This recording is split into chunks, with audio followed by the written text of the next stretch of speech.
காவல்துறையால் படுகொலை செய்யப்பட்ட நம்முடைய ஆகாஷத்திற்காக நீதி வேண்டி போராட்டம் நடத்தி கொண்டிருக்கிறது. அதற்கு தேவர் சமூகத்தின் சார்பாக என்னுடைய ஆதரவு. நான் எத்தனையோ போராட்ட களத்திற்கு சென்றிருக்கிறேன்.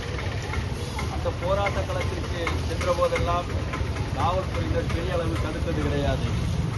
ஆனால் 2-3 மாதங்களுக்கு முன்பு எனது அருமைக்குரிய நண்பர் எங்கள் அண்ணன் பசுபதி பாண்டியன் அவர்கள் நினைவிடத்திலே இடைவெளியில் செல்வதற்காக நான் சென்றிருந்தேன். அப்பொழுது காவல்துறை என்னை அதிகமாக தடுத்தார்கள். நீங்கள் ஏன் அங்கு செல்கிறீர்கள், உங்களுக்கு எதற்கு இந்த வீண்களை என்றெல்லாம் கேட்டார்கள். அவருக்கு தெரியாது அருமைக்குரிய பசுபதி பாண்டியனுக்கும் எனக்கும் எந்த அளவுக்கு ஒரு நட்பு இருந்தது என்று. தேவர் சமூகத்தை பொறுத்தளவு பசுபதி பாண்டியன் எங்களுக்கு மிக நெருங்கிய நண்பர். என்னுடைய தங்கை சந்தனப்பிரியா பசுபதி பாண்டியன் அழைத்த போது இன்னொருத்தர் அந்த இடத்திற்கு சென்றேன். அப்பொழுது காவல்துறையில் கூறியதெல்லாம், நீங்கள் அங்கே செல்கிறீர்கள், உங்களுக்கு யார் பாதுகாப்பு கொடுப்பார் என்று கேட்டார்கள். நான் காவல்துறையை நம்பி செல்லவில்லை. என்னுடைய அன்புக்குரிய தம்பி தங்கைகள் தேவேந்திரோல இளைஞரை நம்பித்தான் நான் அங்கு செல்கிறேன், எவனையும் நம்பி செல்லவில்லை என்று சொன்னேன். தேவேந்திரோல மக்களை பொறுத்தளவு வந்தாரை வாழ வைக்கும் குணம் கொண்டவர்கள். குறிப்பிட்டு போய் கழுத்திருக்கும் சிலை ஒரு நாளும் செய்ய மாட்டார்கள். யார் சென்றாலும் அவர்களுக்கு அந்த இடத்திற்கு சென்றால் எதிரியாக இருந்தாலும் பாதுகாப்பு கொடுப்பதான அவர்கள் வழக்கம் என்று சொல்லிவிட்டு வந்தேன். அதே போல அங்கிருந்த இளைஞர்கள் வரவேற்று சமூகத்தோடு உபசரித்தார்கள். அந்த பதிவை அதே போலத்தான் இந்த போராட்டத்திற்கு வரும்போதெல்லாம் சொல்கிறார்கள். இந்த ஆகாஷ் பிரச்சனையை பொறுத்தளவு ஆகாஷால் பாதிக்கப்பட்டவர் ஒருவர் தேவர் சமூகத்தைச் சேர்ந்தவர் என்றார். அடித்துக் கொன்ற போலீசார் 4 பேர், அடித்துக் கொன்ற போலீசார், மறந்துவிட வேண்டும் அந்த வார்த்தைகளை. போலீசார் 4 பேர் உங்கள் சமூகத்தைச் சேர்ந்தவர்கள், நீங்கள் அங்கே செல்லக்கூடாது, உங்களுக்கு யார் பாதுகாப்பு தருவார்கள் என்றார்கள். அப்பொழுது இதைத்தான் சொன்னேன். போலீசார் என்றால் அவர்களுக்கு ஒரே சாதிதான், அது காக்கி சாதிதான். அது ஒரு நாளும் போலீஸ் இஸ் போலீஸ், போலீஸ் என்பது அது தனி சாதியை தவிர அதில் தேவேந்திர போலீஸ், தேவர் போலீஸ், நாடார் போலீஸ் என்றெல்லாம் கிடையாது. அவர்கள் யாரை அடித்துக் கொண்டாலும் அது மனித உரிமை மீறல் தான். அந்த இடத்திலே இந்த மகாராஜன் நிற்பேன், தேவர் சமூகத்தின் பிரதிநிதியாக மட்டுமல்ல, மனித உரிமை பாதுகாவலராக மக்கள் 8 நாட்களாக போராடி கொண்டிருக்கிறார்கள். எதற்காக நீங்கள் ஆகாசை அடித்துக் கொண்டீர்கள் என்று கேட்டேன். அவர்களுக்கு எந்த சத்தமும் வரவில்லை. அதேபோல தேவேந்திரோட இளைஞர்களை நம்பித்தான் நான் செல்கிறேன், யாரும் எனக்கு பாதுகாப்பு தர வேண்டாம், அவர்கள் என்னுடைய பாதுகாப்பை பார்த்துக் கொள்வார்கள் என்று சொன்னேன். அந்த சகோதரரை வீட்டிற்கு சென்றுவிட்டு வந்தேன். எந்த பிரச்சனையும் வரவில்லை, யாருமில்லை, ஒரு சிறு துளியோட கூட மனங்கோடும் அளவு கூட பேசவில்லை. அப்படிப்பட்ட ஒரு அன்பான இளைஞர்களை கொண்ட ஒரு சமுதாயம், விவசாய பழங்குடியினர் இன்று இந்த இடத்துல 8வது நாளாக நீதியேற்ற போராடி இந்த தம்பியை நம்ம போக அச்சப்படணும் அப்படின்னு சொன்னா இன்னைக்கு இருக்க சூழ்நிலையில கிருஷ்ணராஜபுரம் காலனிக்குள்ள போகிறதுக்கோ இந்த போராட்டத்தில் கலந்துக்கிறதுக்கோ யாரும் அச்சப்பட வேண்டியதில்லை. மானாமதுரை போலீஸ் ஸ்டேஷன் போனா தான் அச்சமா இருக்கு. அந்த அளவுக்கு மானாமதுரை போலீசாருடைய நிலைமை மோசமாக இருக்கு. மானாமதுரையில் என்னடான்னா, எவனாவது ஒரு இளைஞன் எந்த சமூகமாக இருக்கட்டும், ஒரு ஏழை ஒரு இளைஞன் ட்ரிபிள்ஸ் போயிட்டான், அவன் தண்ணி அடிச்சுட்டு போயிட்டான்னா உடனே பிடிச்சி வழக்கு போட்டுவாங்க.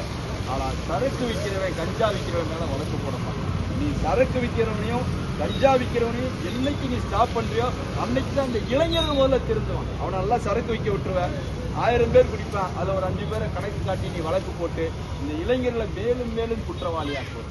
ஆகாஷோட பையில எடுத்து பார்த்தா 480 மதிப்பெண்கள் எடுத்திருக்க அந்த பையன். சாதாரண மதிப்பெண்கள் கிடையாது, நான் எடுத்தது கிடையாது, ஒரு பெரிய வழக்கறிஞர் நான் எடுத்தது கிடையாது, இப்படி பிள்ளைகள் எடுக்கவில்லை. ஆனால் இந்த இளைஞன் 450 மார்க் எடுத்திருக்கான். 500க்கு 450, 90% எடுத்திருக்கான். 90% எடுத்த இளைஞனுக்கு குற்றவாளியாக சித்தரிக்கப்பட்டுக் கொண்டிருக்கிறான். எப்படி அவன் குற்றவாளியானான்? ஏதாவது ஒரு சின்ன தப்பு பண்ணிட்டா போதும், உடனே அவன் மேல குற்றம் கேஸ், அவன் கஞ்சா வச்சிருந்தான், அவன் களவாணி பையன், அவன் திருட. இதே இது 2 சமூகத்து மேலையும் போடுறான், தேவர் மேலையும் போடுறான், தேவேந்திரத்து மேலையும் போடுறான். மொத்தத்தில் அந்த 1 டன் ஒரு கேஸ் வச்சிருக்கான். தீபாவளி வந்தா போதும் 1 டன் போட்டுவான், தேவர் ஜெயிச்சு வந்தா 1 டன், மார்கல் ஜெயிச்சு வந்தா 1 டன், இதே 1 டன்னை போட்டு 2 சமூக மக்கள் மேலையும் 1 டன் போட்டு குற்றவாளியாவே ஆக்கிட்டான். அவன் வீட்டுக்கு வரக்கூடாது, அவன் வெளியில தான் தங்கணும், வீட்டுக்கு வந்தா பிடிச்சி கேஸ போடுறது. முழு நேரம் அவனை குற்றவாளி ஆக்கி இன்னைக்கு ஒரு இளைஞனுடைய உயிரை கடைசியில் பறிக்கக்கூடிய ஒரு சூழ்நிலை ஏற்பட்டு இருக்கிறது. இந்த பையனை பிடிச்சிட்டு போய் கண்ணை கட்டி, இந்த பையனை கொண்டு போய் கண்ணை கட்டி அடிக்கிறான். காலுக்கு கீழே கல்லை வச்சு பெரிய இரும்பு பைப்பால் அடிக்கும் போது அந்த காலில் முட்டிக்கு கீழே அடிச்சு ரத்தம் ஒழுகி சரியான ட்ரீட்மெண்ட் கூட கொடுக்காம இந்த பையனை வேணும்னே ட்ரீட்மெண்ட் கொடுக்காம சாகடிச்சிருக்கான். இதுல டாக்டரும் குற்றவாளி. அந்த டாக்டர் ஒழுங்கா ட்ரீட்மெண்ட் கொடுக்கறதால இவனுக்கு மூச்சுத்திறல் ஏற்பட்டிருக்காது. யாரா இருந்தாலும் காலில் அடிபட்டு ரத்தம் ஒழுகி ஓடும் போது அதை பல்மனரி எடிமா டியூ டு அஸ்பீசியா என்று சொல்லுவார்கள். நுரையீரலில் நீர் கோர்த்து மூச்சுத்திறல் ஏற்பட்டது என்று சொல்வார்கள். நான் பல வழக்குகளை பார்த்திருக்கிறேன். சிவந்திப்பட்டி காவல் மரண வழக்கு, பாலகிருஷ்ணன் அடித்து கொலை செய்யப்பட்ட வழக்கு, பேச்சுத்துறை வழக்கு, இப்படி பல வழக்குகளை பார்த்துட்டேன். எல்லா வழக்குலையும் கால் முறிவா இருக்கும். கால் முறிவானா ஆட்டோமேட்டிக்கா படபடப்பு மூச்சுத்திறல் ஏற்பட்டு ஒரு நாள் 2 நாள்ல செத்து போயிடுவான். ஒரு இளந்தாரி பையன் 26 வயது நிரம்பிய அழகிய ஒரு அழகான ஒரு இளைஞர் இறந்து விட்டார். அந்த இழப்பை தாங்க முடியாம இந்த மக்களெல்லாம் இங்கே போராடி கொண்டிருக்கிறோம். என்ன செஞ்சிருக்கிறோம்? திருப்போணத்தில் அஜித் என்பவர் அடித்து கொலை செய்யப்பட்டால் காவல்துறையினர் அடித்து கொலை செய்யப்பட்டால் அவருக்கு உடனடியாக 40 லட்சத்தை நீங்க நிவாரணமாக கொடுத்தீங்க. அவருக்கு 40 லட்சம் நிவாரணமாக கொடுத்தீங்க. அடிச்சு கொண்டு அத்தனை போலீஸ் இன்னைக்கு ரிமாண்ட்ல இருக்கான். டிஎஸ்பி மேல கூட எஃப்ஐஆர் போட்டிருக்கீங்க. ஆனால் இந்த தேவேந்திர கொலைகளை அடித்து கொலை செய்யப்பட்டிருக்கிறார். இன்னைக்கு வரைக்கும் ஆச்சு. நிவாரணத்தையும் காணும், நீதியவும் காணும். 5 பேரை சஸ்பெண்ட் பண்ணிருக்கீங்க. அடுத்த உத்தரவிலே அந்த சஸ்பெண்டை நீ நினைச்சா ரத்து பண்ணிடுவேன். உடனடியா அவர்கள் நீ கைது பண்ணிருக்கணும்ல. அப்படி கைது பண்ணணும் அப்படிங்கும் போது என்ன சொல்ல வர்றோம்னா, எங்களை மாதிரி ஆளுங்க போறாங்கன்னா அவர் உங்க சாதி. எந்த சாதியும் கிடையாது. நான் காக்கின்ற ஒரு சாதி தாண்டா இருக்கான். தேவேந்திர உலக இளைஞனாக இருந்தாலும் தேவர் இளைஞனாக இருந்தானே அடித்து கொண்டால் எவனாக இருந்தாலும் காவல்துறை எதிர்த்து இந்த மகாராஜன் அங்கு நிற்பேன் என்று சொல்லித்தான் நீங்க வந்திருக்கிறார். காவல்துறைக்கு சாதியே கிடையாது. Police is police. அதை நம்ம விடவே கூடாது. இந்த விவகாரத்தை 8 நாளாக போராடி கொண்டிருக்கிறீர்கள். கைது செய்யப்படும் வரை, இவர்கள் கைது செய்யப்படும் வரை நீங்கள் இந்த போராட்டத்தை விட்டால் நீங்கள் இந்த தேவேந்திர சமூக மக்களை மட்டும் கைவிடவில்லை, அத்தனை ஒட்டுமொத்த தேவர் சமூகம் விட்டு அத்தனை சமூகத்தையும் கைவிடப்பட்ட பாவியாகி விடுவீர்கள். ஏனென்றால் இந்த போராட்டத்தினுடைய முடிவை அத்தனை சமூகமும் நோக்கி காத்திருக்கிறது. இந்த போராட்டம் வெற்றியடையாவிட்டால் மானாமர காவலை நடத்தலாம், யார வேணா அடிச்சுக்கலாம் தாங்க. இந்த போராட்டம் 8 நாள் பண்ணவனே முடிச்சிட்டான். ஏனால் போராட்டத்திற்கு, நீண்ட நெடிய போராட்டத்திற்கு தயாராக இருந்து பல வெற்றிகளை கொடுத்த சமூகம் ஒரு சமூகம் இருக்கிறதா தேவேந்திர சமூகம் மட்டும்தான். மற்ற சமூகம்லாம் 1 நாள் போராடுவா, 2 நாள் போராடுவா. ஆனா தென்னகத்துல முத்துமுலன்னு ஒருத்தர் உங்களுக்கு தெரியும், 72 நாட்களுடைய உடலை வைத்து போராடி வெட்டுகின்ற சமூகம். அதை எப்படி வேணாலும் எதிர்த்து போட்ட அந்த கருத்து. ஆனால் இந்த இடத்திலே நான் சொல்கிறேன், 8 நாள் போராட்டத்திற்காக நீங்கள் சோர்வடைந்து விட வேண்டாம். 8 நாளுக்கு நீங்க சோர்வடைஞ்சிடாதீங்க. நீங்க எத்தனை நாள் போராட்டம் நடத்தினாலும் சரிதான். உங்களோட இந்த மகாராஜன் மட்டுமல்ல, ஒட்டுமொத்த தேவர் சமூகம் உங்களுக்கு ஆதரவு கொடுக்கும். எவனோ 2 பேடி பையன் எங்கேயாவது பேசுறான்னு நீங்க வருத்தப்பட வேண்டியது கிடையாது. அது 2 சாதியில இருக்கான், 2 சாதி இருக்கான். அங்கிட்டு ஒரு 10 பேர் இருக்காங்க. அதை பத்தி நீங்க கவலையப்படாதீங்க. இரு சமூகமும் ஒற்றுமையாக இருந்தால் ஆட்சியாளர்கள் யார் என்று தீர்மானிப்பது இந்த இரு சமூகமாகத்தான் இருக்கும். ஆட்சியாளர் யார், இன்னைக்கு யார் ஆட்சி பண்ணணும் தீர்மானிப்பது இந்த சமூகமாக இருக்கும்.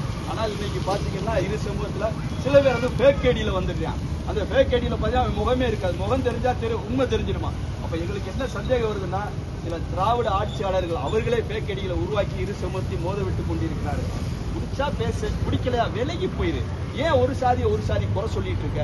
இப்ப இன்னைக்கு ஒரு தமிழ் சமூகத்தை சேர்ந்த ஒரு இளைஞர் துள்ள துடிக்க கொலை செய்யப்பட்டிருக்கிறார். இந்த இடத்துல எல்லா சமூகமும் வந்திருக்கணும். அதே போல தேவேந்திர தலைவருக்கு நான் கேட்டுக்கொள்வதெல்லாம், இந்த பசங்களெல்லாம் நீங்க விட்டு கொடுத்துட்டீங்கன்னா கட்சி நடத்துவதற்கு உங்களுக்கு தகுதியே கிடையாது. நீங்க இருக்கணும், இந்த இடத்துல இருக்கணும். இருந்து இவனோட இருந்து வெற்றியை வாங்கி தர வேண்டும்.